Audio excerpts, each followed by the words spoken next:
നമസ്കാരം. ഞാൻ നിൽക്കുന്നത് സാൽമിയയിലെ ഒരു ഉദ്യാനത്തിലാണ്. ഈ സാൽമിയ ഗാർഡൻ എന്ന് പറയുന്ന സ്ഥലത്ത് നമ്മൾ ഈ ഏരിയയിലുള്ള പ്രവാസികളെല്ലാം തന്നെ നടക്കാനും അവരുടെ കുറച്ച് സന്തോഷങ്ങളൊക്കെ പങ്കുവയ്ക്കാനും കൂടിച്ചേരാനും നടക്കാനും വ്യായാമം ചെയ്യാനും ഒക്കെ എത്തുന്നൊരു സ്ഥലമാണ്. ഇവിടെ നിൽക്കുമ്പോൾ ഒരു ഓർമ്മ, 2019 കോവിഡ് വരുമ്പം ഇവിടെ എല്ലാം ശൂന്യമായ ഒരു സമയം. അന്ന് ഇവിടെ ഒച്ചപ്പാടുകളില്ല, മറ്റൊരു രീതിയിൽ ആൾക്കും എൻ്റർ ചെയ്യാൻ പറ്റത്തില്ല. ആ ഒരു പാൻഡമിക് സിറ്റുവേഷനെ ഒന്നുകൂടെ ഓർക്കേണ്ടി വന്നു ഇപ്പോൾ ഇവിടെ നിൽക്കുമ്പോൾ. കാരണം ഇടയ്ക്കിടയ്ക്ക് മുഴങ്ങുന്ന സൈറൻ അത് നമ്മളെ വളരെയേറെ അലസോരപ്പെടുത്തുന്നുണ്ട്. പല രീതിയിലും അപകട സാധ്യതകൾ ഈ ഗവൺമെൻറ്, ഈ കുവൈറ്റ് സ്വദേശികളെയും വിദേശികളെയും മാറോട് ചേർത്ത് യാതൊരു രീതിയിലുള്ള പ്രശ്നങ്ങളുണ്ടാകാതെ വളരെ കൃത്യതയോടുകൂടി സംരക്ഷിക്കുന്നു എന്നുള്ള ഒരു യാഥാർത്ഥ്യവും, അതുകൊണ്ട് ഇവിടെ എന്തു വന്നാലും അതെല്ലാം തങ്ങളുടെ പരിരക്ഷയ്ക്ക് ഉപയോഗിക്കപ്പെടും എന്നുള്ള ആ വാഗ്ദാനങ്ങളിൽ നോക്കൂ, നമ്മുടെ ചുറ്റും കാണുന്ന പ്രവാസികളും സ്വദേശികളും എല്ലാം സന്തോഷമായിട്ട് ലാവിഷായിട്ട് ഓടുന്നതാണ് കാണാൻ സാധിച്ചത്. അങ്ങനെ ഇരിക്കെ ഇവിടെ നിന്ന് നാട്ടിലോട്ട് നമ്മുടെ പ്രവാസികളൊന്ന് നോക്കി. കാരണം കേരളത്തിൻ്റെ കണ്ണാടിയാണല്ലോ പ്രവാസികൾ. അഥവാ ഏതെങ്കിലും ഒരു രീതിയിൽ തിരിച്ച് നമ്മുടെ നാട്ടിലേക്കൊന്ന് പോകേണ്ടി വന്നാൽ എന്താവും അവസ്ഥ എന്ന് അങ്ങനെ നോക്കുമ്പോൾ അവിടുത്തെ ഇലക്ഷൻ്റെ ചൂട് ഈ യുദ്ധഭീതിയേക്കാൾ നൊമ്പരമുളവാക്കുന്ന കാഴ്ചകളാണ്. ഏതൊക്കെ രീതിയിലുള്ള മത്സരങ്ങൾ, ഏതൊക്കെ രീതിയിലുള്ള ചർച്ചകൾ, എത്രയെത്ര രൂപകൾ ഏതെല്ലാം രീതിയിലാണ് ചെലവഴിക്കപ്പെടുന്നത്. ഈ മുടക്കുന്ന ഓരോ ഫണ്ടും പിന്നീട് അവിടെ നിന്ന് തന്നെ കണ്ടെത്തുകയും നാടിൻ്റെ വികസനത്തിനും നാടിന് ഉപയോഗിക്കേണ്ടതായിട്ടുള്ള ബഡ്ജറ്റുകളെല്ലാമാണ് വഴിമാറിപ്പോകുന്നുള്ളത് സത്യം നമുക്കെല്ലാം അറിയാം. പക്ഷേ എങ്കിൽ പോലും നമ്മൾ ഇപ്പോഴും ആ പാർട്ടിക്ക് വേണ്ടിയോ അല്ലെങ്കിൽ ഒരു മതത്തിന് വേണ്ടിയോ നമ്മുടെ ഒരു വികാര ആവശ്യങ്ങൾക്ക് വേണ്ടിയിട്ടൊക്കെ നമ്മൾ ഉപയോഗിക്കുമ്പോൾ വോട്ട് കുത്തുന്നത് അല്ലെ അവൻ എന്ത് ചെയ്യും എന്നുള്ള ഒരു കൃത്യമായ ധാരണയിലേക്ക് നമ്മൾ എത്തുന്നില്ലെന്നുള്ളത് നമ്മുടെ ആ പഴയ വികാരങ്ങൾക്ക് അടിമപ്പെട്ടിരിക്കുകയാണ്. നമ്മുടെ രാഷ്ട്രത്തിന് ശരിയായ ദിശയിൽ ഇൻഫ്രാസ്ട്രക്ചർ വളർന്നാൽ മാത്രമേ ഇവിടെ നിൽക്കുന്ന പ്രവാസികളോ അല്ലെ പുതിയ ജനറേഷനോ അത് പ്രയോജനപ്പെടും എന്നുള്ള സത്യം നമുക്ക് വളരെ വ്യക്തമായിട്ട് അറിയാവുന്നതാണ്. ഇത്തരം ഒരു സാഹചര്യങ്ങളെ അതിജീവിക്കാൻ നമ്മൾ തിരഞ്ഞെടുക്കപ്പെട്ട് വിടുന്നവർ അല്ലെ ഭൂരിപക്ഷത്തോടുകൂടി വരുന്നവർ അവർ ഭരിക്കട്ടെ. അവരെ വലിച്ചിടാൻ വേണ്ടി മുന്നോട്ട് ഇറങ്ങിത്തിരിക്കുന്ന അവരുടെ കോഴ്സ് കഴിയുന്നതിന് മുമ്പ് അതിലേക്ക് ഇടിച്ചു കയറുന്ന ആ പ്രവണത മാറ്റി നമ്മുടെ ഇൻഫ്രാസ്ട്രക്ചർ വളർത്താനും പുതിയ തലമുറ പാശ്ചാത്യ രാജ്യങ്ങളിലേക്ക് ഉറ്റുനോക്കി അവരുടെ ജീവിത അല്ലെ പഠിപ്പ്, മറ്റ് ജോലി ഇതെല്ലാം തടസ്സപ്പെടുത്താതിരിക്കാനും ഒക്കെ ഉണ്ടാവട്ടെ എന്ന് വേണം നമുക്ക് പ്രാർത്ഥിക്കാം. അതുകൊണ്ട് നമ്മൾ വളരെ ഗൗരവമായിട്ട് ചിന്തിച്ച് നമ്മുടെ സമ്മതിദാനാവകാശം ശരിയായ ദിശയിൽ കൊണ്ട് കുത്തുകയും നമ്മുടെ പഴയ വികാരങ്ങളും പാർട്ടിയും മതവും എന്നൊക്കെ ഉള്ളത് ഒരു അല്പം അതൊക്കെ ഇരിക്കട്ടെ, അതിൻ്റെ കൂടെ തന്നെ നമുക്ക് ഇങ്ങനെ ഒരു കാര്യം കൂടെ നടക്കണം. നമ്മുടെ പുതിയ തലമുറ പാശ്ചാത്യ രാജ്യങ്ങളിലേക്ക് നോക്കി നിന്ന് ഏതെങ്കിലും ഒരു ലോണും എടുത്ത് നമ്മളിൽ നിന്ന് അകന്നു പോകുന്ന കാലം മാറി ഇന്ന് വിദേശത്തുള്ളവരും അല്ലെങ്കിൽ പ്രവാസികളായിട്ടുള്ളവരും തിരിച്ച് നമ്മുടെ നാട്ടിലേക്ക് സമ്പൽ സമൃദ്ധിയുള്ള നമ്മുടെ നാട്ടിലേക്ക് വരാൻ ഉതകുന്ന രീതിയിലുള്ള സർക്കാരാവട്ടെ എന്നുള്ള ഒരു ആഹ്വാനം ഇതിനകത്ത് വളരെ പ്രധാനമാണ്. അങ്ങനെ പുറത്തുള്ള പ്രവാസികളും പുറത്തേക്ക് പോകാൻ വ്യഗ്രത കൊള്ളുന്ന വിദ്യാർത്ഥികളും ഒക്കെ നമ്മുടെ നാടിനെ ആശ്രയിക്കേണ്ട ഒരു കാലം തിരിച്ചു വരട്ടെ എന്ന് നമുക്ക് പ്രാർത്ഥിക്കാം. നമ്മളോടൊപ്പം ഇന്ന് 1-2 കുവൈറ്റിലെ പ്രവാസ ജീവിതത്തിലൂടെ ചെറിയ മേഖലകളിലൂടെ കടന്ന് അനുഭവ സമ്പത്തുള്ള കുറച്ച് ആൾക്കാർ ചേരുന്നുണ്ട്. അവരുടെ വിശേഷങ്ങളും അവരുടെ ആശയങ്ങളും ഒക്കെ പങ്കുവെച്ചുകൊണ്ട് ഈ ആഴ്ചയിലെ വാർത്തകളും വിശേഷങ്ങളുമൊക്കെയായി ഏവർക്കും സ്വാഗതം. Before every great move, there is focus. They shop, they lead, they deliver. Because the best choose the best. Al Musaini Exchange, always near you.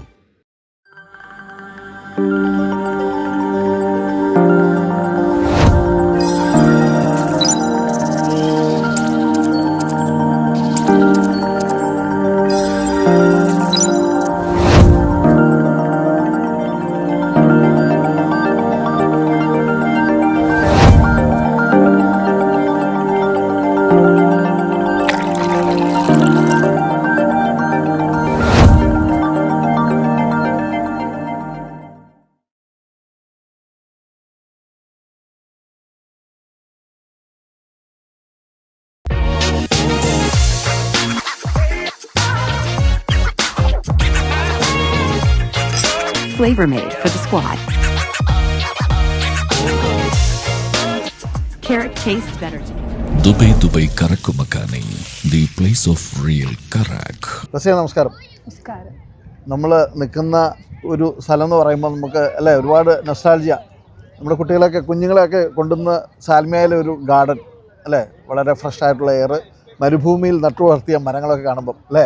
പക്ഷേ ഇപ്പോൾ ഈ മുഴങ്ങുന്ന സൈറൻ നമുക്ക് ഭീതി വരുത്തുന്നു അല്ലേ. നമ്മുടെ കുഞ്ഞുങ്ങളെ അല്ലെങ്കിൽ ഒരു സാഹചര്യത്തിൽ പ്രിക്കോഷൻസ് എങ്ങനെ എടുക്കണം എന്നൊക്കെ ആകുലമാകുന്നൊരു സമയമാണ്. അതേ സമയത്ത് തന്നെയാണ് നമ്മൾ കേരളത്തിൻ്റെ അല്ലെങ്കിൽ നമ്മൾ പ്രവാസികൾ നമ്മുടെ സ്വന്തം ദൈവത്തിൻ്റെ സ്വന്തം നാടിൻ്റെ ഒരു കണ്ണാടി എന്ന് അവശേഷിപ്പിക്കുന്നത്. ഇപ്പോൾ അങ്ങോട്ട് നോക്കുമ്പം ഈ യുദ്ധത്തേക്കാൾ കൂടുതൽ ഒരു ഭീതി വളർത്തുന്ന രീതിയിലുള്ള ക്യാമ്പയിനാണ് നടക്കുന്നത് അല്ലേ. അപ്പോൾ ആ ഒരു സാഹചര്യത്തിൽ നമ്മൾ ഇവിടെ ഒന്ന് വീക്ഷിക്കുമ്പോൾ, താങ്കളിപ്പോൾ ഒരു 10-15 വർഷത്തോളം ഒരു പ്രവാസിയായിട്ടിരിക്കെ നമ്മളിപ്പോൾ പലപ്പോഴും ശ്രദ്ധിക്കാം, നമുക്ക് പല ഡിസ്കഷൻസുകളിൽ ഒരുപാട് PhD എടുത്തവരും അല്ലെ വിദഗ്ധന്മാരൊക്കെ പറയുമ്പോഴും അതൊക്കെ അനുദിനം കേട്ട് മനുഷ്യരങ്ങനെ അങ്ങ് ശീലമായിപ്പോയി. പക്ഷേ ഇതിൻ്റെ പെയിൻ അറിഞ്ഞ് അല്ലെങ്കിൽ ഇതിലൂടെ കടന്നു പോയിട്ടുള്ള പ്രവാസ ജീവിതത്തിലൊക്കെ പ്രത്യേകിച്ച് കടന്നു പോകുന്നവർക്ക് കുറച്ചുകൂടി ഇതിനെ വിലയിരുത്താൻ സാധിക്കും. താങ്കളൊരു സൈക്കോളജിസ്റ്റും അതുപോലെ തന്നെ മേഖലകളിൽ ക്ലാസ്സുകളൊക്കെ എടുക്കുന്ന ഒരാളാണ്. അതുപോലെ തന്നെ ഇവിടുത്തെ ഗവൺമെൻറ്റിൻ്റെ ആരോഗ്യ മന്ത്രാലയത്തിലൊക്കെ പരിചയമുള്ള ആളാണ്. എങ്ങനെ നോക്കിക്കാണുന്നു? നമുക്ക് ഇതിനെ കാണുമ്പോൾ എന്താ തോന്നുന്നു? ആക്ച്വലി മനുഷ്യന്മാരെന്ന് പറഞ്ഞു കഴിഞ്ഞാൽ പണ്ട് കാട്ടിൽ ജീവിച്ചിരുന്നവരാണല്ലോ പറയുന്നത്. ഈ മനുഷ്യന്മാർ പതിയെ പുറത്തേക്ക് കാട്ടിൽ നിന്ന് നാട്ടിലേക്ക് ഇറങ്ങി ജീവിക്കാൻ തുടങ്ങി കഴിഞ്ഞപ്പോഴത്തേക്ക് അവരൊരു ഗ്രൂപ്പായിട്ട്, മനുഷ്യൻ എന്ന് പറഞ്ഞാൽ സോഷ്യൽ ആനിമലാണ്, ഒരു ഗ്രൂപ്പായിട്ട് ജീവിക്കാൻ തുടങ്ങുന്നു. ആൾക്കാർ സ്ഥലങ്ങൾ വെട്ടിത്തെളിക്കുകയും കൃഷി ആരംഭിക്കുകയൊക്കെ ചെയ്തു.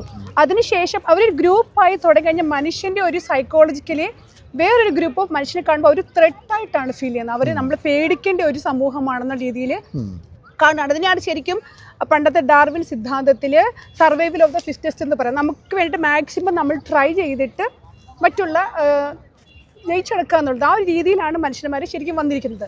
പക്ഷേ ഇതിൽ നമ്മൾ പൊളിറ്റിക്കലി നോക്കുമ്പോഴത്തേക്ക് ഡിവൈഡ് ആൻഡ് റൂൾ എന്നുള്ള രീതിയിലാണ് ഇപ്പോൾ ഇന്ത്യയിൽ വന്നിരിക്കുന്നത്. ഇപ്പോൾ ഇന്ത്യയിലെ മെയിൻ 3 പാർട്ടി എടുക്കുകയാണെങ്കിൽ, ഇപ്പോൾ നമ്മുടെ ഇന്ത്യൻ പൊളിറ്റിക്സിൽ BJP എടുക്കുകയാണെങ്കിൽ BJP മെയിനായിട്ട് അവരുടെ അജണ്ട, അവർക്ക് നല്ലൊരു പൊളിറ്റിക്കൽ ലീഡറുണ്ട്. ഈവൻ അവരുടെ ഒരു അജണ്ട എന്ന് പറഞ്ഞു കഴിഞ്ഞാൽ കമ്മ്യൂണൽ പൊളിറ്റിക്സ് ആണ്. വെച്ചാൽ ഡിവൈഡ് ആൻഡ് റൂൾ, മുസ്ലിമിന് ഹിന്ദു എന്നുള്ള രീതിയിലുള്ള ഡിവൈഡ് ചെയ്തിട്ടാണ് അവർ നമ്മുടെ ഇന്ത്യൻ രാഷ്ട്രീയത്തെ കാണുന്നത്. നമ്മുടെ ബയോളജിക്കൽ നമ്മുടെ ബ്രെയിൻ ഇത് ത്രെട്ടാണ്, മനുഷ്യനൊരു പേടിയാണ്. നമുക്കൊരു ത്രെട്ട് വരുന്നുണ്ടോ, നമുക്ക് ലൈഫിൽ നമുക്ക് ജീവിക്കാൻ പറ്റുന്നില്ല. എൻ്റെ ഒരു മുസ്ലിം ആണെങ്കിൽ എൻ്റെ ഐഡൻറ്റിറ്റിയിൽ എനിക്കിവിടെ ജീവിക്കാൻ പറ്റില്ല, ഇതൊരു ത്രെട്ടാണ്. അപ്പം അങ്ങനെ വരുമ്പോഴേ അവർ ഗ്രൂപ്പ് ഉണ്ടാക്കും. ഇപ്പോൾ വേറൊരു മതമാണെങ്കിലും അവരും എന്ത് ചെയ്യും, ഇത് ഗ്രൂപ്പ് ഉണ്ടാകും. നമ്മുടെ ഒരു സർവൈവലാണ് ആക്ച്വലി, നമ്മുടെ ബ്രെയിനിൻ്റെ സർവൈവൽ ഫീലിങ്സ് ആണ് എനിക്ക് ജയിച്ചെടുക്കണം എന്നുള്ളത്. ഇത് വരുമ്പോഴത്തേക്ക് ശരിക്കും ന്യൂറോളജിക്കലി പറയുവാണെങ്കിൽ നമുക്ക് ഡോപ്പമിൻ റഷ് ഉണ്ട്. വെച്ചാൽ നമുക്ക് വീണ്ടും ജയിച്ചെടുക്കണം എന്ന് പറയും. ജയിച്ചെടുക്കുന്നത് മനുഷ്യൻ്റെ റിയൽ ആയിട്ടുള്ള നീഡുണ്ട്.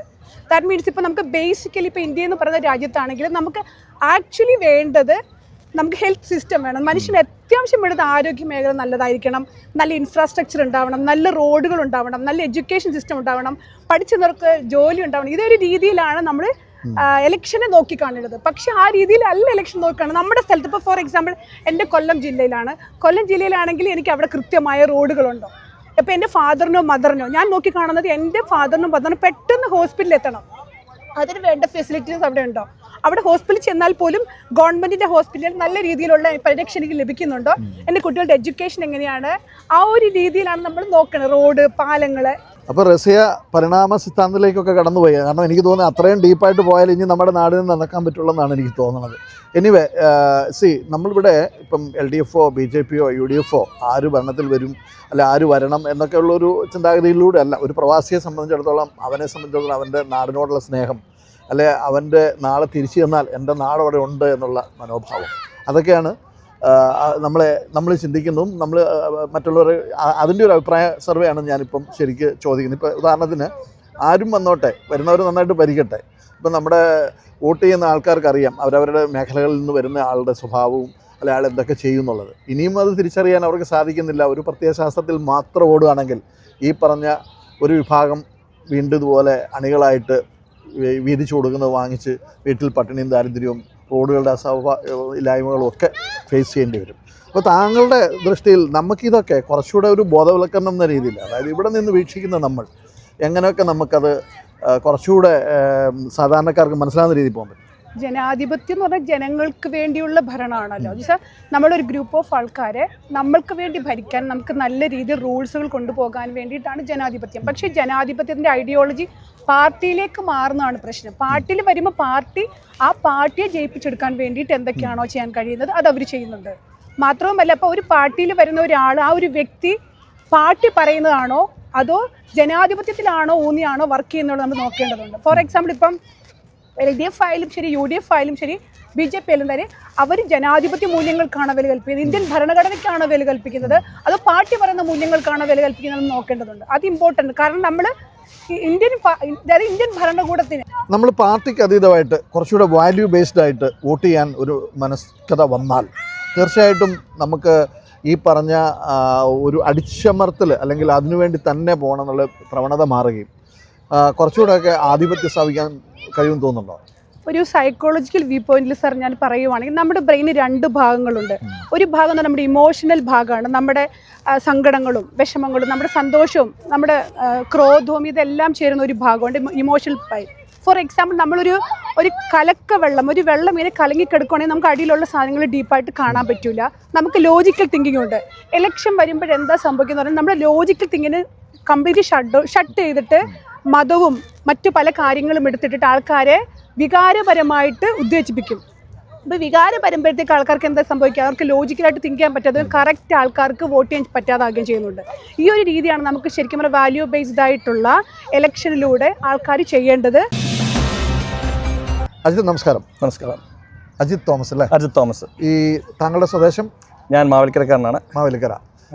കുവൈറ്റിൽ 13 വർഷമായി. ഞങ്ങളിപ്പം താങ്കളെ ഇവിടെ അവിചാരിതമായിട്ടാണ് കണ്ടുമുട്ടിയത്. ഞങ്ങളിപ്പോൾ ഇലക്ഷൻ്റെ ഒരു ചൂടുപിടിച്ച ഇലക്ഷൻ്റെ കാര്യമാണ് സംസാരിച്ചത്. ഓക്കെ. അതിൽ 2 വ്യക്തികൾ അവരുടെ ഒരു വീക്ഷണം പറഞ്ഞു. താങ്കൾ എത്ര വർഷമായി കുവൈറ്റിൽ? ഞാൻ 13 വർഷം. 13 വർഷം. എവിടെ വർക്ക് ചെയ്യുന്നത്? ഞാൻ ജാബ്രിയിൽ ഒരു സ്കൂളാണ്, ഒരു ബ്രിട്ടീഷ് സ്കൂളാണ്. ഇവിടെ നിന്ന് വീക്ഷിക്കുമ്പോൾ താങ്കൾ എങ്ങനെ കാണുന്നു നമ്മുടെ ഇലക്ഷനെ? താങ്കളുടെ ഒരു അഭിരുചി എന്താണ്? ഇപ്രാവശ്യം ആരൊക്കെ വരണം? എൻ്റെ വ്യക്തിപരമായ ഒരു ആഗ്രഹം എന്ന് പറഞ്ഞാൽ UDF വരണമെന്ന് തന്നെയാണ്. കാരണം 2 ടേം LDF ഭരിച്ചു. പോരായ്മകളുണ്ട്. UDF വന്ന് ആ പോരായ്മകളൊക്കെ നികത്തണം. പിന്നെ നമ്മുടെ മാതാപിതാക്കളൊക്കെ നാട്ടിലുണ്ട്, അവർക്ക് വേണ്ട കാര്യങ്ങളൊക്കെ ഇനി അടുത്ത ഒരു ഗവൺമെൻറ് വന്ന് കൂടുതൽ അവർക്ക് ബെനിഫിറ്റായുള്ള കാര്യങ്ങൾ വരണമെന്നാണ് എൻ്റെ ഒരു അഭിപ്രായം. അപ്പോൾ തീർച്ചയായിട്ടും താങ്കളുടെ ഒരു താല്പര്യമാണത്. താങ്കൾ വിശ്വസിക്കുന്ന പാർട്ടി അല്ലെങ്കിൽ ആര് വിജയിക്കണം എന്നൊക്കെ അതൊക്കെ സംഭവിച്ചു. പക്ഷേ നമ്മുടെ ഒരു പ്രവാസി എന്ന രീതിയിൽ ചിന്തിക്കുമ്പോൾ ആര് വന്നാലും ആരാണോ ഭരിക്കുന്നത് അവർ കൃത്യമായിട്ട് പോകണം. ഭരിച്ചു വന്ന് ഭരണത്തിലോട്ട് കയറി കഴിഞ്ഞാൽ അവരുമായിട്ട് വേണം ജനങ്ങൾ ചേർന്ന് പോകാമെന്നുള്ളൊരു വസ്തുതയില്ലേ? അപ്പോൾ ആ ഒരു സാഹചര്യത്തിൽ നോക്കുമ്പോൾ ഒരു പ്രവാസി എന്ന രീതിയിൽ ഇപ്പം നമ്മളിവിടെയൊക്കെ പല രീതിയിലുള്ള അനിശ്ചിത്വങ്ങൾ കാണുന്നുണ്ട്. ഇൻ കേസ് തിരിച്ച് നാട്ടിൽ ചെന്നാൽ എങ്ങനെ ജീവിക്കും? ഇപ്പോഴത്തെ നമ്മുടെ പുതിയ തലമുറ പാശ്ചാത്യ രാജ്യങ്ങൾക്ക് പൊയ്ക്കൊണ്ടിരിക്കുന്നു. അവിടെയും വാതിലുകൾ അടഞ്ഞു, വീണ്ടും അവർ തിരിച്ചു വരികയാണ്. അപ്പോൾ നമ്മുടെ സർക്കാരുകൾ അല്ലെങ്കിൽ അന്നും ഇന്നും പറഞ്ഞ ആ രീതിയിൽ പോയി കഴിഞ്ഞാൽ അവിടെ യാതൊരു രീതിയിൽ വികസനം ഉണ്ടാവില്ല. ഈ പറഞ്ഞ ഡ്രഗ്സ് മറ്റു കാര്യങ്ങളിലേക്ക് ചെറുപ്പക്കാർ പോകും. അങ്ങനെ ഒരുപാട് അനിശ്ചിതത്വങ്ങൾ കൂടും. അതിനെ എങ്ങനെ കാണും? ഇനി ആര് ഭരിച്ചാലും കൂടുതൽ ഓപ്പർച്യൂണിറ്റീസ് അടുത്ത തലമുറയ്ക്ക്. ഇപ്പോൾ കോളേജിൽ പഠിച്ചു കഴിഞ്ഞാൽ പലരും വിദേശ രാജ്യത്ത് പോകുന്നു. കാരണം നാട്ടിൽ ഓപ്പർച്യൂണിറ്റീസ് കിട്ടുന്നില്ല പഠിക്കാൻ. പിന്നെ അന്യ സംസ്ഥാനങ്ങളിലോട്ട് പോകുന്നു. അതിന് വരും കൂടുതൽ കോളേജസ്. കൂടുതൽ നമ്മൾ ഈ നമ്മുടെ ആ ഒരു തത്വം, അതായത് എൻ്റെ പാർട്ടി എൻ്റെ ചിന്ത, അല്ലെങ്കിൽ നമ്മൾ ആ ചെറുപ്പം തൊട്ടേ ശീലിച്ച് ആ രീതിയിൽ നിന്ന് മാറിയിട്ട് വികസനം അല്ലെങ്കിൽ മറ്റു രീതിയിലുള്ള ഒരു ഭരണത്തിൻ്റെ രീതിയിലേക്ക് വരണം, അല്ലെങ്കിൽ വരുന്ന സ്ഥാനാർത്ഥികൾ അങ്ങനെ ചെയ്യുന്ന ആളായിരിക്കണം എന്നുള്ളൊരു തോന്നലുണ്ടോ? ഉണ്ട്. വികസനം 100% വരും. അപ്പോൾ എങ്ങനെ കാണും? അപ്പോൾ നമ്മൾ എങ്ങനെ UDF അല്ലെങ്കിൽ LDF അല്ലെങ്കിൽ BJP എന്ന് പറഞ്ഞു വയ്ക്കാൻ പറ്റും? മാറണ്ടേ? UDF വന്നാൽ വികസനം 100% ഉണ്ട്. അതുണ്ട്. അത് ഏത് UDF-കാരും പറയും, ഏത് LDF-കാരും, ഏത് UDP-കാരും പറയും. അങ്ങനല്ല. പക്ഷേ പലപ്പോഴും നമ്മൾ കാണുന്നത് എന്താണ്? നമ്മളിപ്പോഴും നോക്കുന്നത് കാനഡയിൽ അഡ്മിഷൻ ഉണ്ടോ, UK-ലുണ്ടോ, അർജന്റീനയിലുണ്ടോ എന്ന് തപ്പിക്കൊണ്ടിരിക്കുകയാണ്. ബട്ട് അതിനൊരു മാറ്റം വരണമെങ്കിൽ ഈ പറഞ്ഞ തത്വം മാറണ്ടേ? ആണോ? യെസ്. ഈ ഒരു 10 വർഷം അത് UDF വന്നാലും LDF വന്നാലും BJP വന്നാലും ഭരിക്കുന്നവർ കൃത്യമായി കൊണ്ടുവരണം എന്നുണ്ടെങ്കിൽ നമ്മൾ ആ ഒരു വികാരത്തിന് കുറച്ച് അയവ് വരുത്തിയിട്ട് ആ വികാരത്തിന് ഉള്ള ആൾക്കാരെ ലെവൽ ചെയ്ത് കൊണ്ടുപോകാനും കൂടെ നമ്മൾ മുന്നോട്ട് വരണ്ടേ? ഈ ഒരു 5 വർഷം UDF ഭരിച്ചാൽ നമുക്ക് കാണാം അവരെന്തൊക്കെയാണ് കൊണ്ടുവരുന്നത്. അത് നമ്മൾ കുറേ കണ്ടതല്ലേ? അത് ഇനി പുതിയ ആൾക്കാർ വന്നല്ലോ. മാറി വരുന്ന സർക്കാരുകളുടെ പ്രഹരങ്ങൾ ഏറ്റിട്ടുള്ളവരാണ് പ്രവാസികൾ പലപ്പോഴും. പക്ഷേ ഇനി നമ്മൾ ആര് വന്നോട്ടെ, ഞാനിപ്പോഴും ഒരാളെയും UDF എന്നോ അല്ലെങ്കിൽ LDF എന്നോ ഒന്നും പറയാം, ഞാനൊക്കെ ഇതിനകത്തുള്ള ആൾക്കാർ തന്നെയാണ്. പക്ഷേ എൻ്റെ ചോദ്യം, നമുക്ക് അതിൽ നിന്നൊന്ന് മാറി ചിന്തിച്ച് ആര് വന്നാലും നമ്മുടെ നാട്ടിൽ ഈ വികസനം ഉണ്ടാകും, നമ്മുടെ ന്യൂ ജനറേഷൻ വേറൊരു ലെവലോട്ട് വരണമെങ്കിൽ അതിൽ വരുന്ന ആൾക്ക് നമ്മൾ UDF ആയാലും LDF ആയാലും BJP ആയാലും അവൻ പ്രവർത്തിച്ചിരിക്കണം എന്നുള്ളൊരു തത്വം പുതിയ ജനറേഷൻ എന്ന രീതി നമ്മൾ കൊണ്ടുവരണ്ടേ? ഞാൻ മുമ്പേ പറഞ്ഞ പോലെ UDF വന്നാൽ പല ഇപ്പം നാട്ടിൽ നടക്കുന്ന പ്രശ്നങ്ങളൊക്കെ ഒരുമാതിരി ഒഴിവാകും. കാരണം ഇപ്പോൾ ഒത്തിരി ഗുണ്ടായിസം, ലഹരിക്ക് ഇപ്പം മദ്യത്തിനേക്കാളും കൂടുതൽ അടുത്ത തലമുറ ഉപയോഗിക്കുന്ന ലഹരിയാണ്. ഇതിലൊന്നും ശരിക്കുള്ള സ്ട്രിക്റ്റ് റൂളില്ല. ഈ ഒരു ഗവൺമെൻറ് ഭരിച്ചിട്ട് സ്ട്രിക്റ്റ് റൂളില്ല. അതുകൊണ്ട് ആർക്കും ഭയമില്ല. അതാണ് 15 വർഷമായി പ്രവാസ ജീവിതത്തിലായിട്ടും നമ്മുടെ ആ ഒരു വികാരം ഇപ്പോഴും അജിത് തോമസിൻ്റെ നിന്ന് മാറിയിട്ടില്ലെന്നുള്ളതാണ്. അത് അജിത് തോമസ് എന്നല്ല, എനിക്കും നമുക്കും എല്ലാം ഉള്ളൊരു സ്വഭാവമാണ്. നമ്മൾ വന്ന രീതി, നമ്മുടെ മതം, നമ്മുടെ പാർട്ടി, അങ്ങനെ എല്ലാ കാര്യങ്ങളിലും നമ്മുടെ ആ ഒരു വികാരത്തെയാണ് ഇന്ന് നമ്മൾ കാണുന്ന പല രീതിയിലുള്ള ചൂഷണങ്ങളിലേക്ക് കടന്നു പോകുന്നത്. ആ വികാരത്തെ ഉപയോഗിക്കുമ്പോൾ ആ ഉപയോഗപ്പെടുത്തുന്ന ആൾക്കാർക്ക് ശരിയായ ദിശയിൽ ശരിയായ രീതിയിൽ നമ്മുടെ ഫണ്ട് ഉപയോഗിക്കാനും നമ്മുടെ ഇൻഫ്രാസ്ട്രക്ചറിനെ ശരിയായ ദിശയിൽ കൊണ്ടുവരണം എന്നുള്ളൊരു കാലത്തിലേക്കായിരിക്കണം ന്യൂ ജനറേഷൻ പോകേണ്ടതെന്നാണ് പുതിയ തലമുറ, അല്ലെങ്കിൽ ഇതുപോലുള്ള ആ വികാരനിർഭരായ പ്രവർത്തകർ, ഇവരുടെ പ്രവർത്തനമാണ് നമ്മളിന്ന് ചൂഷണം ചെയ്യപ്പെടുന്നത് കാണുന്നത്. പക്ഷേ വിജയിച്ചിട്ട് പോയി കഴിയുമ്പോൾ ഉണ്ടാകുന്നതും ഇപ്പോൾ നമ്മൾ കാണുന്ന പലരും MP സ്ഥാനത്തിരിക്കുന്ന ആൾ MLA ആവണമെന്ന് പറയുന്നു, MLA ഇരിക്കുന്ന ആൾ MBA ആവണമെന്ന് പറയുന്നു. ഈ 2 ഇലക്ഷനും ക്യൂ നിൽക്കുന്നത് ഇതുപോലുള്ള നമ്മുടെ വികാര നിർഭരരായ മനുഷ്യരാണ്. അതിനൊരു മാറ്റവും ചിന്തയും ആവശ്യമാണെന്ന് തോന്നുന്നു അല്ലേ? സന്തോഷം, നന്ദി. Thank you so much. For businesses, our corporate team is always ready to provide you with dedicated and tailor-made services. 135 plus branches, 80 plus years of experience. Al Muzaini Exchange, Kuwait's #1 exchange company since 1942.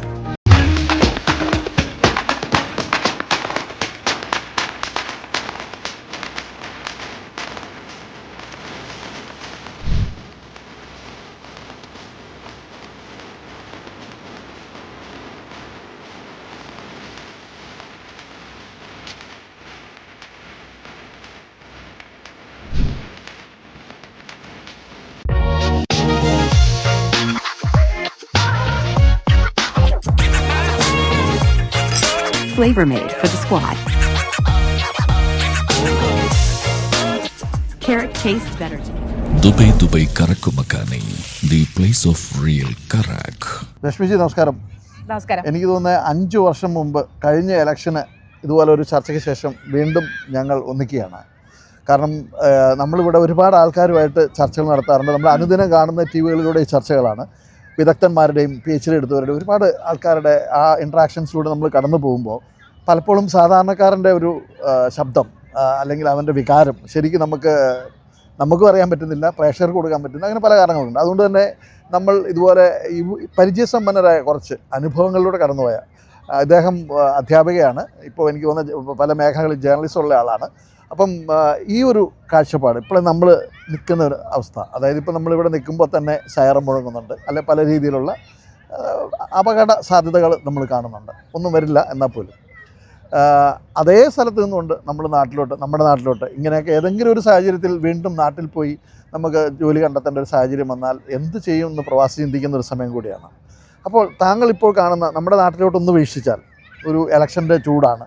അപ്പോൾ അവിടെ നടക്കുന്ന വികസന പ്രവർത്തനങ്ങൾ പറഞ്ഞ് ഘോരഘോരം പ്രസംഗിക്കുന്നവർ, ചെയ്യാത്തവരും ഒക്കെ ഉണ്ട്. അപ്പോൾ നമ്മൾ പ്രവാസികൾ ഇന്ന് വീക്ഷിക്കുമ്പോൾ കാണുന്ന ആ ഒരു നിസ്സഹായാവസ്ഥ, അല്ലെങ്കിൽ നമ്മൾ ഇത്തരത്തിൽ സാഹചര്യത്തെ കുറച്ചൊക്കെ അതിജീവിക്കാൻ നമുക്ക് പല രീതിയിലുള്ള ഇടപെടലുകളിലൂടെ സാധിക്കും. എങ്ങനെ വിലയിരുത്താം നമ്മുടെ ഇപ്പോഴത്തെ ഒരു സാഹചര്യം? രാത്രി ഉറങ്ങാൻ കിടക്കുമ്പോൾ സൈറൻ വരുന്നുണ്ടോയെന്ന് ആദ്യം നോക്കുക. അതേപോലെ ചില ശബ്ദങ്ങൾ ഇൻ്റർസെപ്റ്റ് ഒക്കെ ചെയ്യുന്ന സമയത്ത് ശബ്ദങ്ങൾ കേൾക്കുമായിരുന്നു.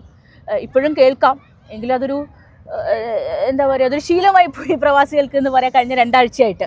എങ്കിൽ പോലും ഉള്ളിൻ്റെ ഉള്ളിൽ ഒരാശങ്കയുണ്ട്. നാട്ടിൽ തിരിച്ചു പോയാൽ എന്ത് ചെയ്യും? നാട്ടിൽ തൊഴിൽ സംരംഭങ്ങൾ വളരെ കുറവാണ് സത്യത്തിൽ, പ്രത്യേകിച്ച് കേരളത്തിൽ പ്രൊഡക്ഷൻ കുറവാണ്, ഫാക്ടറീസ് കുറവാണ്, ഇൻഡസ്ട്രീസ് കുറവാണ്. അതിന് പല കാരണങ്ങളുണ്ട്. രാഷ്ട്രീയപരമായിട്ടുള്ള കാരണമായിക്കോട്ടെ, ഉദ്യോഗസ്ഥരുടെ കെടുകാര്യസ്ഥത ആയിക്കോട്ടെ, അങ്ങനെ പല കാരണങ്ങളുണ്ട്. അപ്പോൾ പോയി കഴിഞ്ഞാൽ എന്ത് തൊഴിൽ ചെയ്യും? അതൊരു പ്രശ്നമാണ്. ഇപ്പം ഇവിടെ പ്രവാസികളുടെ ഇടയിൽ നമ്മൾക്ക് കാണാം ഒരുപാട് കഴിവുള്ള സ്കിൽ സെറ്റുള്ള പ്രവാസികളുണ്ട്. പക്ഷെ തിരിച്ചു പോയി കഴിഞ്ഞാൽ ആ സ്കിൽ സെറ്റ് അവർക്ക് ഉപയോഗിക്കാൻ പറ്റില്ല. അപ്പോൾ അവർക്കൊരു ജോലി ഇല്ലാത്ത അവസ്ഥ, വർഷങ്ങളോളം ജോലിയില്ലാതെ ഇവിടെ ഇപ്പം അങ്ങനെ ഒരു അവസ്ഥ നമുക്ക് വരാതിരിക്കട്ടെ എന്ന് പറയാം. തിരിച്ചു പോകേണ്ടി വരില്ല എന്നുള്ളൊരു അവസ്ഥ, ഒരു ഹോപ്പ് ഉള്ളിൻ്റെ ഉള്ളിലുണ്ടെങ്കിൽ പോലും അതൊരു ആശങ്കയാണ്. ഭയങ്കര ഒരു ആങ്ഷൈറ്റി ഉള്ളിൻ്റെ ഉള്ളിൽ പ്രവാസികൾക്കുണ്ട് ഇവിടെ. അപ്പോൾ ആ സ്കിൽ സെറ്റ് ഉപയോഗിക്കാൻ പറ്റില്ല, ജോലി ഉണ്ടാവില്ല നാട്ടിൽ പോയി കഴിഞ്ഞാൽ. അതുപോലെ ജോലി ഇല്ലാതിരിക്കുമ്പോൾ സാമ്പത്തികമായിട്ടുള്ള അസ്ഥിരത ഉണ്ടാകും കുടുംബത്തിൽ. കുടുംബ ബന്ധങ്ങൾ ശിഥിലമാവാം, കുട്ടികളുടെ പഠനം, അതേപോലെ വീടിന് ലോൺ എടുത്തിട്ടുണ്ടാകും. നോക്കിക്കഴിഞ്ഞാൽ ഭാരതത്തിൽ നിന്ന് ലക്ഷക്കണക്കിന് പ്രവാസികളാണ് മിഡിൽ ഈസ്റ്റിലുള്ളത്. ആ പ്രവാസികളിൽ തന്നെ ഭൂരിഭാഗം പേരും മലയാളികളാണ്. അപ്പോൾ നാട്ടിലേക്ക് തിരിച്ചു പോകുന്ന സമയത്ത് റീഹാബിലിറ്റേഷൻ ചെറിയൊരു ഗ്രൂപ്പ് ഓഫ് ആൾക്കാർ പോയി കഴിഞ്ഞാൽ അവർക്ക് പെൻഷനും അതൊക്കെ നോർക്കയൊക്കെ കൊടുക്കുന്നുണ്ടെങ്കിൽ പോലും ഒരു ലക്ഷക്കണക്കിന് ആളുകൾ പോയി കഴിഞ്ഞാലുള്ള റീഹാബിലിറ്റേഷൻ ഫെസിലിറ്റി കേരളത്തിലില്ല. താങ്കളെ നോർക്കയുടെ കാര്യം പറഞ്ഞപ്പോഴാണ് ഞാൻ ശ്രദ്ധിച്ചത്. അതായത് നാമമാത്രമായ എന്തോ ചെയ്തു എന്നുള്ള ഒരു പ്രതീതി ഉണർത്തുന്ന രീതിയിലുള്ള ഒരു ചെറിയ തുകയാണ് അതിൽ വരുന്നത്. അല്ലെങ്കിൽ പരിരക്ഷ എന്നൊക്കെ പറയുന്നെങ്കിലും അതൊന്നും താങ്കൾ മുമ്പേ പറഞ്ഞ ആ ഒരു വികാരനിർഭരമായ വാക്കുകളിൽ പരിരക്ഷ ഇല്ല എന്ന് തന്നെ അവിടെ തെളിയുന്നുണ്ട്. അപ്പം ഒരു പ്രവാസി തിരിച്ചു ചെന്നാൽ അവർ ചെറുകിട വ്യവസായം തുടങ്ങിക്കഴിഞ്ഞാൽ ഒന്ന് നമ്മുടെ നാട്ടിലെ പല നിറങ്ങളിലുള്ള കൊടികളാൽ അത് ഇല്ലാതാകും, അല്ലെങ്കിൽ മറ്റു പല കാരണങ്ങൾ, തൊഴിലിൻ്റെ പ്രശ്നങ്ങൾ, അല്ലെങ്കിൽ ലേബേഴ്സിന്, ഇങ്ങനെ പല കാരണങ്ങൾ കാണും. അതുകൊണ്ട് തന്നെ താങ്കൾ സൂചിപ്പിച്ച ആ പ്രവാസിയുടെ പുനരധിവാസം അല്ലെങ്കിൽ അങ്ങനെ ഒരു സാഹചര്യത്തിലേക്ക് വരണം എന്നുണ്ടെങ്കിൽ ശക്തമായ ഇടപെടലുകൾ ഭരിക്കുന്നവരിൽ നിന്നുണ്ടാവണം. അപ്പോൾ ഞാൻ മുമ്പേ ചോദിച്ച പ്രധാന കാരണം എന്ന് പറയുന്നത്, ആര് ഭരിക്കുകയാണെങ്കിലും അവർക്കെതിരെ അവരുടെ ഭരണത്തിന് തടസ്സമുണ്ടാക്കി വീണ്ടും ഭരണം പിടിക്കാൻ വേണ്ടി ഓടുമ്പോഴാണ് പലപ്പോഴും പല വികസന കാര്യങ്ങൾക്കോ അല്ലെങ്കിൽ ഇറങ്ങിത്തിരിക്കുന്ന കാര്യങ്ങളോ നടക്കാൻ വരുന്നത്. ഇന്ന് ന്യൂസ് കാണുമ്പോഴാണ് വളരെ പ്രായമുള്ള ഒരു സ്ഥാനാർത്ഥിയെ കണ്ടത്. വളരെ പരിചയമുള്ള ആളാണ് എങ്കിൽ പോലും ഞാൻ പറയുന്നു, 80-85 വയസ്സ് പ്രായമുള്ള സ്ഥാനാർത്ഥികൾ വരുന്ന സമയത്ത് നിൽക്കാൻ പോലും പറ്റാത്ത സ്ഥാനാർത്ഥികൾ നാട്ടിലുണ്ട്. അപ്പോൾ അവർ നാടിന് വേണ്ടി എന്ത് ചെയ്യുന്നു എന്നുള്ളതാണ് ചോദ്യം. വികസനം എന്നുള്ളത് സമഗ്രമായിട്ടുള്ള വികസനമാണ് നമുക്ക് ആവശ്യമുള്ളത്. തൊഴിൽപരമായിക്കോട്ടെ, നാട്ടിലെ എല്ലാ തരത്തിലും ഫ്രീഡം കിട്ടണം. നമുക്ക് റെസ്ട്രിക്റ്റഡ് ആണ് കോൺസ്റ്റിറ്റ്യൂഷൻ അനുസരിച്ച്, എങ്കിൽ പോലും അതൊക്കെ തരാൻ പറ്റുന്ന ഒരു സർക്കാർ, ജനങ്ങളെ മനസ്സിലാക്കുന്ന, ജനങ്ങൾക്ക് വേണ്ടി ഭരിക്കുന്ന, നാടിനെ നന്നാക്കുവാൻ ഭരിക്കുന്ന സർക്കാരാണ് നമുക്ക് വേണ്ടത്. അതിൽ ഏത് കൊടിയാണെന്നോ ഒന്നുമല്ല. അങ്ങനെയുള്ള ഒരു കാൻഡിഡേറ്റിനെ നമ്മളെ നാട്ടിന് എന്ത് വികസനം കൊണ്ടുവരാൻ പറ്റും? ഇപ്പോൾ പ്രവാസി എന്ന നിലയിൽ നമുക്ക് തിരിച്ചു പോകുമ്പോൾ തൊഴിലുണ്ടോ? തൊഴിൽ മാത്രം പോരാ, നാട്ടിൽ താമസിക്കുമ്പോൾ നല്ല റോഡ് വേണം. റോഡ് ഇപ്പം നന്നാവുണ്ട് എന്നാണ്, നല്ല ഇൻഫ്രാസ്ട്രക്ചർ ഒക്കെ ഉണ്ട്. പിന്നെ അതേപോലെ ആത്മനിർഭർ ഭാരതിനെ കുറിച്ച് ഒരുപാട് പറയുന്നുണ്ട്. ഇന്ത്യ മുഴുവൻ പല സ്ഥലങ്ങളിലും ഫാക്ടറീസ് തുടങ്ങിയിട്ടുണ്ട്, പല സ്റ്റേറ്റ്സിലും ഫാക്ടറീസ് തുടങ്ങി. അതേപോലെ കേരളത്തിലും ഇതുപോലുള്ള റീഹാബിലിറ്റേഷൻ എന്ന് പറയുന്ന സമയത്ത് വെറുതെ കാശ് തന്നിട്ട് ആൾക്കാരെ നിങ്ങൾക്ക് 1000 തരാം, നിങ്ങൾക്ക് 2000 തരാം എന്ന് ഗവൺമെൻറ് പറയുന്നതല്ല റീഹാബിലിറ്റേഷൻ. നമ്മൾ ജീവിക്കുമ്പോൾ എംപ്ലോയ്മെൻറ്റും അതേപോലുള്ള എല്ലാ ബേസിക് കമ്മ്യൂണിറ്റീസ് നാട്ടിലുണ്ടാവണം. ഒരു സംരംഭം തുടങ്ങിയിട്ട് ആത്മഹത്യ ചെയ്യേണ്ടി വന്ന എത്ര പ്രവാസികളുണ്ട്? നമ്മൾ അറിയുന്ന പേര് പുറത്ത് പറയുന്നത് 2-3 പേരായിരിക്കും നമ്മൾ പുറത്ത് ഓർമ്മയിൽ നിന്നിരുന്നത്, അല്ലാത്ത എത്രയോ പ്രവാസികൾ ഉണ്ടെന്നാണ് ഞാൻ മനസ്സിലാക്കിയിട്ടുള്ളത്. അപ്പോൾ നമ്മൾ എങ്ങനെ അവിടെ ഒരു സംരംഭം തുടങ്ങും, ഒരു ബിസിനസ് തുടങ്ങിയിട്ട് നാട്ടിലേക്ക് പോകുമെന്ന് പറഞ്ഞാൽ കേരളത്തിൽ അത് ആലോചിക്കുക കൂടി പറ്റില്ല. അങ്ങനെ ഒരു അവസ്ഥ. ഇപ്പം ഇതിനിടയ്ക്ക് ഞാൻ ഒരാളെ കണ്ടപ്പോൾ അദ്ദേഹത്തിന് നാട്ടിൽ തിരിച്ചു പോകണമെന്നുണ്ട്. ഇവിടെ വന്നത് 2-3 വർഷം അല്ലെങ്കിൽ 5 വർഷത്തേക്ക് വന്നിട്ട് നാട്ടിലെ കടങ്ങളൊക്കെ വീട്ടി കുടുംബത്തിനെ ഒന്ന് നന്നാക്കി തിരിച്ചു പോകാമെന്ന് വന്ന ആൾ ഇപ്പം എന്നോട് പറയായിരുന്നു 50 വർഷം ആവാറായി ഞാൻ ഇവിടെ വന്നിട്ട് എന്ന്. അപ്പോൾ ഈ ആൾക്ക് ഇന്നും ഒരു നാട്ടിലൊരു സ്റ്റാൻഡേർഡ് ഓഫ് ലിവിങ് ആൾക്കാർക്ക് കൊടുക്കാൻ പറ്റിയിട്ടുണ്ടെങ്കിൽ പോലും അവർ ഒരു സ്റ്റേബിൾ ആയിട്ടില്ല ഫാമിലി എന്നാണ് അർത്ഥം. എന്തായാലും ഈ ഒരു ജനറേഷൻ ഈ ഒരു വഴികളിലൂടെയൊക്കെ എത്ര ബോധവൽക്കരണം നടന്നാലും പോകാൻ സാധ്യതയുള്ളൂ. പക്ഷേ നമ്മൾ മുന്നോട്ട് നോക്കുമ്പോൾ നമ്മുടെ ന്യൂജൻ, അതായത് ഇന്ന് പാശ്ചാത്യ രാജ്യങ്ങളിലേക്ക് നോക്കി നിൽക്കുന്ന ന്യൂജൻ പക്ഷേ ആ സാധ്യതകൾ കുറഞ്ഞു വന്ന സ്ഥിതിക്ക് നാട്ടിൽ തന്നെ ചെയ്യേണ്ട ഒരു സമയമാണ്. അപ്പോൾ ആ ഒരു സാഹചര്യം നോക്കിയാൽ നമുക്ക് അവർക്ക് വേണ്ടി എന്തൊരു അഡ്വൈസ് കൊടുക്കാം? നമ്മളിപ്പോൾ നാട്ടിലേക്ക് തിരിച്ചു പോവുകയാണെങ്കിൽ ഇവിടുത്തെ കുട്ടികൾ ശരിക്കും നാട്ടിൽ പോയി കഴിഞ്ഞാൽ അവിടെ താമസിക്കണം എന്ന് ഒരിക്കലും പറയാറില്ല. കുറച്ച് ദിവസം കഴിയുമ്പോൾ അവർക്ക് ഇങ്ങോട്ട് വരാനാണ് തോന്നുന്നത്. പക്ഷെ നമ്മളെ നാട് എന്ന് പറഞ്ഞാൽ പുണ്യഭൂമിയായിട്ടാണ് നമ്മൾ പറയാറുള്ളത്, നമ്മുടെ നാട് സത്യത്തിൽ ഭാരതം. അപ്പോൾ അങ്ങനെ ഒരു നാട്ടിലേക്ക് തിരിച്ചു പോയി കഴിഞ്ഞാൽ അതിനുള്ള സ്റ്റാൻഡേർഡ് ഓഫ് ലിവിങ് ഒക്കെ വേണം. നമ്മൾ എന്തുകൊണ്ട് ഇവിടെ വന്നു എന്നുള്ളത് നമ്മൾ ചിന്തിക്കേണ്ടിയിരിക്കുന്നു. നമ്മുടെ കഴിഞ്ഞ തലമുറ എന്തുകൊണ്ട് ഇവിടെ വന്നു? 50s കഴിഞ്ഞ് 60s-ൻ്റെയും 70s-ൻ്റെയും ഇടയിലാണ് ഇവിടെ പ്രവാസികൾ വരാൻ തുടങ്ങിയത്, പ്രത്യേകിച്ച് കേരളത്തിൽ. എന്തുകൊണ്ട് ഇവിടത്തേക്ക് വന്നു എന്നുള്ളത് നമ്മൾ ആലോചിച്ചിട്ടുണ്ടോ? നമുക്ക് ജോലിയില്ല, ശരിയായ തൊഴിലില്ല, അതേപോലെ ജീവിത സാഹചര്യങ്ങൾ നന്നാക്കുവാനൊക്കെ വേണ്ടിയാണ് വന്നത്. അപ്പോൾ ഇനിയുള്ള തലമുറയ്ക്കെങ്കിലും നല്ല വികസിതമായിട്ടുള്ള ഒരു രാജ്യമുണ്ടെങ്കിൽ, തൊഴിൽ സാധ്യത ഉണ്ടെങ്കിൽ അവർക്ക് ഇങ്ങോട്ടേക്ക് വരേണ്ട ആവശ്യമില്ല. അവർക്ക് അത്രയും നല്ല സ്റ്റാൻഡേർഡ് ഓഫ് ലിവിങ് ഉണ്ടെങ്കിൽ നമ്മുടെ നാട്ടിൽ ബ്രെയിൻ ഡ്രെയിനേ ഉണ്ടാവില്ല. ഇപ്പം ഏറ്റവും നമ്മൾ അനുഭവിക്കുന്ന ഒരു പ്രശ്നം ബ്രെയിൻ ഡ്രെയിനാണ്. ഇത്രയും സ്കിൽ സെറ്റുള്ള ഇപ്പോൾ AI പോലും കാണാം, ഗവൺമെൻറ് AI-ലൊക്കെ എത്രത്തോളം ഇൻവെസ്റ്റ് ചെയ്യുന്നുണ്ട് എന്നുള്ളത്.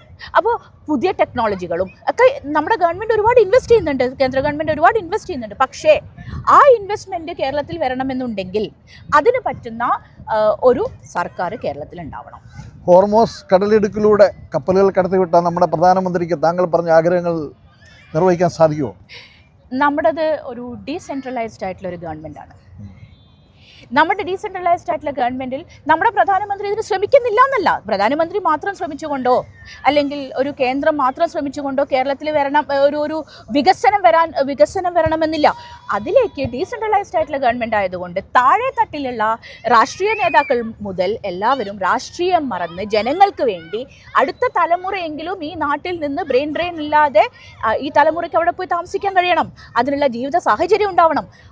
ആ അടുത്ത തലമുറയെങ്കിലും നാട്ടിൽ നിന്ന് പുറത്തു പോകാതെ അവർക്ക് അവിടെ സന്തോഷത്തോടു കൂടി നാടിനെ സ്നേഹിച്ച്, ഭാരതത്തെ സ്നേഹിച്ച്, കേരളത്തെ സ്നേഹിച്ച് ജീവിക്കാനുള്ള ഒരു സാഹചര്യം ഉണ്ടാവണമെങ്കിൽ അതുപോലുള്ള ഗവൺമെൻറ് വേണം. നമ്മൾ അതുപോലുള്ള സ്ഥാനാർത്ഥികളെ അവിടെ തിരഞ്ഞെടുക്കണം. ഒരു മാറ്റം അത് ആവശ്യമാണ് കേരളത്തിൽ. ആര് ഭരിച്ചാലും, ആര് പ്രധാനമന്ത്രിയായാലും, ഏത് രാഷ്ട്രീയമായാലും, ഏത് പാർട്ടിയായാലും, ഏത് മതമായാലും, ഇദ്ദേഹം പറഞ്ഞ പോലെ തന്നെ നമ്മുടെ ഇൻഫ്രാസ്ട്രക്ചർ നമ്മുടെ പുതിയ തലമുറയ്ക്ക് ഉതകുന്ന രീതിയിലായിരിക്കണം എന്നുള്ളതാണ് ഒരു വസ്തുത.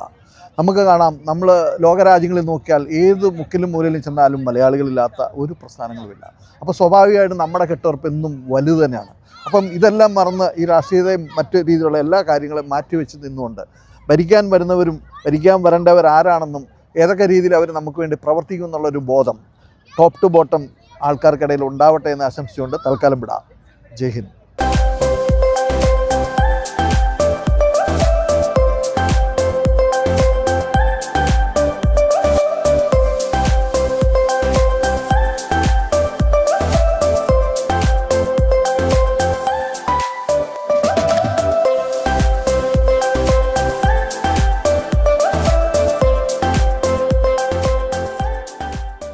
Choose the best. Al Musaini Exchange, always near you. Flavor made for the squad. Carrot tastes better together. Dubai Karakumakani, the place of real Karak.